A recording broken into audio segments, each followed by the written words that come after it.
Factor कहते हैं, और जिनके वजह से इनकी शुरुआत होती है विंड इरोजन की, उनको हम काउज कहते हैं। तो ये 4 काउज है। फैक्टर में क्या क्या है? तीसरा टॉपिक है factor which affect the wind erosion. तो सॉलिड बात लिखना है।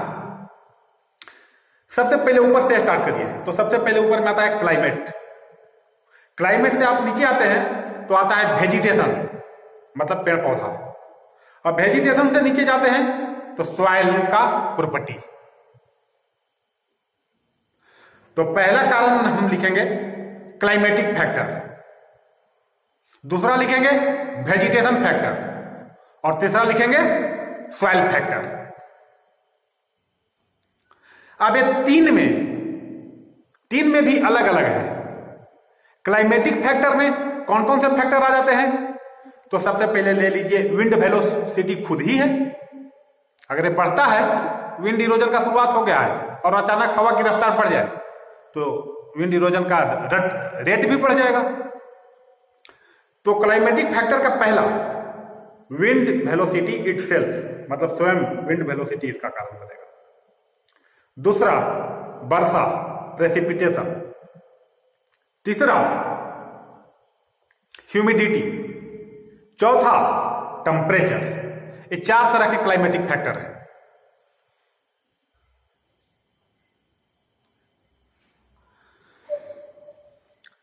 अब देखिए विंड वेलोसिटी कैसे अफेक्ट करता है। विंड वेलोसिटी कैसे अफेक्ट करता है? तो विंड वेलोसिटी एक फार्मूला है। वो फार्मूला क्या है? वो फार्मूला ये है कि सॉइल लॉस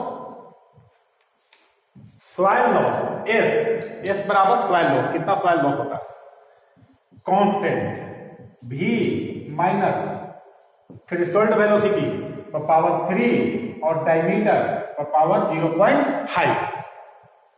सॉइल लॉस बराबर कांस्टेंट, ये V है मतलब V एक्चुअल वेलोसिटी, और ये V TH है मतलब थ्रेशोल्ड वेलोसिटी, मतलब मिनिमम वेलोसिटी जिस पर की विंड इरोजन होता है। अगर मान लीजिए हमने बताया था कि 16 किलोमीटर पर आवर पर विंड इरोजन होता है, और अभी जो एक्चुअल वेलोसिटी है वो है 25। तो फार्मूला कैसे लिखेंगे हम? K इंटू 25 माइनस 16 पर पावर 3, और पार्टिकल का डायमीटर दिया रहेगा, उस पर पावर 0.5 कर देना है। तो आप समझ गए विंड वेलोसिटी कैसे अफेक्ट करता है। विंड वेलोसिटी आता है क्लाइमेटिक पैरामीटर के अंतर्गत। दूसरा कौन सा आता है? तो दूसरा टेम्परेचर। तो ये तो सीधी सीधी बात है। टेम्परेचर जितना बढ़ेगा मॉइस्चर उतना कम होगा, और मॉइस्चर कम होगा तो पार्टिकल का सॉइल का स्ट्रेंथ कम हो जाएगा, लूज हो जाएगा, इरोजन का रेट बढ़ जाएगा। तीसरा ह्यूमिडिटी। तो ह्यूमिडिटी में एक कंसेप्ट याद रखना है। कभी कभी कहता है बुक कि ह्यूमिडिटी बढ़ने के साथ विंड इरोजन बढ़ता है, कभी कहता है कि ह्यूमिडिटी घटने के साथ विंड इरोजन घटता है, या घटने के साथ बढ़ता भी है और घटने के साथ बढ़ता भी है। 2 चीजें सुनने को मिलती हैं कि ह्यूमिडिटी बढ़ता है तो विंड इरोजन घटता है, और अगर ह्यूमिडिटी बढ़ता है, सेम पहले वाला ह्यूमिडिटी मतलब हम बढ़ने की बात हमेशा कर रहे हैं, ठीक है। ह्यूमिडिटी बढ़ेगा विंड इरोजन घटेगा, ह्यूमिडिटी बढ़ेगा विंड इरोजन बढ़ेगा। ये दोनों बात है। अब दोनों में जो रिसर्च कहता है कि ह्यूमिडिटी का बाउंड्री कंडीशन है 35%। अगर रिलेटिव ह्यूमिडिटी 35% है और 35 से ज्यादा बढ़ रही है तो विंड इरोजन हमारा बढ़ेगा। और विंड इरोजन अगर 35% से कम है रिलेटिव ह्यूमिडिटी, मतलब 10%, अब 10 से बढ़ करके 35 तक आना है इसमें, इस केस में विंड इरोजन हमारा घटेगा। लेकिन जैसे ही ये 35 तक पहुंच गया और 35 से भी आगे बढ़ने लगा तो विंड इरोजन हमारा बढ़ेगा। तो ह्यूमिडिटी के केस में रिसर्च पेपर ऐसा कहता है। उसके बाद प्रेसिपिटेशन। प्रेसिपिटेशन हमेशा विंड इरोजन की इंटेंसिटी को घटाता है, हमेशा। जैसे ही बारिश होगा, अगर डस्ट पार्टिकल भी हैं विंड के द्वारा, तो सब के सब नीचे डिपोजिट हो जाएंगे। तो ये 4 क्लाइमेटिक फैक्टर है, 4 फैक्टर क्लाइमेटिक फैक्टर हैं। और सबसे ऊपर क्या आता है? क्लाइमेट ही तो आता है ना सबसे ऊपर। ये अगर अर्थ का सरफेस है तो इसके ऊपर एक वेजिटेशन होगा, यहां पर पेड़ पौधे होंगे यहां पे, और इसके ऊपर एटमॉस्फेयर होगा। तो पहले क्लाइमेटिक फैक्टर, उसके बाद वेजिटेशन फैक्टर, उसके बाद सॉइल फैक्टर। तो क्लाइमेटिक में 4 हमने आपको बता दिया, प्रेसिपिटेशन, ह्यूमिडिटी, विंड वेलोसिटी और टेम्परेचर। अब आइए वेजिटेशन में।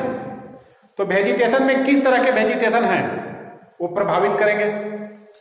तो वेजिटेशन में वेजिटेशन की डेंसिटी क्या है, मतलब एक दूसरे से क्लोज सटे हुए हैं कि हटे हुए हैं। जैसे मान लीजिए आपने क्रॉप लगा दिया, सीरियल क्रॉप, दूसरी जगह आपने केवल घास लगा दिया तो घास की डेंसिटी ज्यादा है बजाय क्रॉप के। तीसरी जगह आपने यूकेलिप्टस का बड़ा बड़ा पेड़ लगा दिया तो उसकी हाइट ज्यादा हो गई। तो हाइट ज्यादा हो गई तो दूर तक रोकेगा, वो जहां पर लगा है वहां तो रोकेगा ही रोकेगा, उसका इफेक्ट और आगे दूर तक आएगा। इस पर न्यूमेरिकल भी आता है जो कि आगे प्रिवेंशन वाले में है। उसके बाद जो न्यूमेरिकल करवाएंगे तो वो न्यूमेरिकल यहीं से रिलेटेड है। तो वेजिटेशन में 3 तरह के type of vegetation, density of vegetation and height of vegetation, 3। तो ये वेजिटेशन फैक्टर हो गया, दूसरा एक क्लाइमेटिक फैक्टर हो गया, और तीसरा है सॉइल फैक्टर। तो सॉइल में आ जाता है टेक्सचर, स्ट्रक्चर,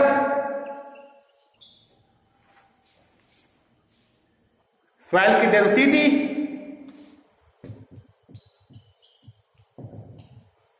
और organic matter. Texture, structure, density और ऑर्गेनिक मैटर। अब टेक्सचर में आइए। कहता है टेक्सचर किसको कहते हैं? पहले तो टेक्सचर का कंसेप्ट जानना होगा। क्ले, सिल्ट, सैंड, किसकी मात्रा? ये सब मात्रा को टेक्सचर कहते हैं। कैसा टेक्सचर है? तो सिल्टी टेक्सचर है। कैसा टेक्सचर है? तो क्लेई टेक्सचर है। कैसा है? तो सैंडी है। तो कहता है कि 40 से लेकर के 60% तक अगर सिल्ट है तो वो सॉइल मोस्ट इरोडेबल है। सिल्ट की मात्रा बढ़ रही है तो रेट ऑफ विंड इरोजन बढ़ेगा। अगर क्लेई टेक्सचर है तो कम होगा। उसके बाद स्ट्रक्चर में भी आप 4 या 5 तरह के स्ट्रक्चर पढ़ेंगे। प्लेटरी स्ट्रक्चर, ग्रेनुलर स्ट्रक्चर और 2-3 और है। जिसमें ग्रेनुलर अगर स्ट्रक्चर अगर ग्रेनुलर है तो सबसे ज्यादा विंड इरोजन होगा। स्ट्रक्चर के बाद ऑर्गेनिक मैटर का अमाउंट अगर सॉइल में ज्यादा है तो विंड इरोजन कम होगा, क्योंकि ज्यादा है तो ज्यादा पानी ऑब्जर्व करेगा। ज्यादा पानी ऑब्जर्व करेगा मतलब मॉइस्चर ज्यादा है, मॉइस्चर ज्यादा है मतलब स्ट्रेंथ अच्छा होगा, वो इजिली इरोडेबल नहीं होगा, लूज नहीं होगा। अगर ऑर्गेनिक सब्सटेंस का अमाउंट कम होगा मतलब मॉइस्चर कम होगा, सॉइल सूखा होगा, जल्दी विंड इरोजन के प्रभाव में आ जाएगा या उनको जल्दी प्रभावित करेगा, कमजोर होगा, जल्दी से इरोड हो जाएगा। डेंसिटी, अगर सॉइल की डेंसिटी कम है, घनत्व कम है, इसका मतलब कि उसका वॉइड रेशियो ज्यादा हो जाएगा। मतलब 2 पार्टिकल के बीच स्पेस ज्यादा है। स्पेस ज्यादा है तो जाहिर सी बात है अट्रैक्शन फोर्स कम है, स्ट्रेंथ कम है तो हेवी इरोजन होगा। तो ये 3 टर्म हो गए हमारे, 3 टॉपिक हो गए, डेफिनेशन एंड डाटाबेस फैक्ट, दूसरा काउज ऑफ इरोजन और तीसरा फैक्टर अफेक्टिंग इरोजन। इन तीनों का नोट्स आपको बिल्कुल सही सलामत लिखा हुआ मिल जाएगा। या नहीं तो आप वीडियो पॉज करके लिख लें कौन कौन से कारण हैं। ठीक है, अब नेक्स्ट टॉपिक में मैकेनिज्म या जिसको कहते हैं मैकेनिक्स ऑफ इरोजन।